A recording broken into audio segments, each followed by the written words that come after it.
দলের রক্ত বিচার বিচারেরা একটা লঞ্চ, এক ফোঁটা রহস্য, আর এক তরুণী যার মৃত্যু এখন গোটা ভোলা জেলা জুড়ে তোলপাড়।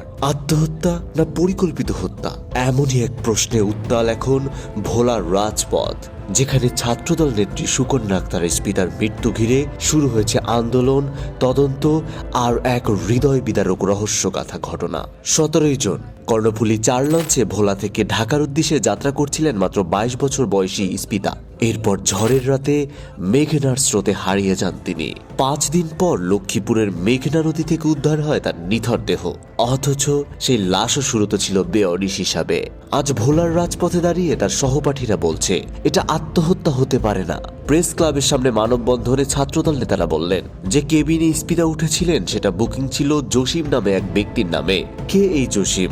কেনই বা সেই কেবিনে ছিল স্পিতা? ভোলার ছাত্রছাত্রীরা বলছে এ মৃত্যু মেনে নেওয়া যায় না। আমরা চাই সিসিটিভি ফুটেজ হোক প্রকাশ্য, দোষীদের হোক গ্রেফতার, কোনো ছায়ায় ঢাকা থাকুক এটা আর হতে দেওয়া যায় না। ভোলার আকাশে এখন একটাই স্লোগান, স্পিতার মৃত্যু হত্যা না আত্মহত্যা। চাই সঠিক তদন্ত, চাই ন্যায় বিচার।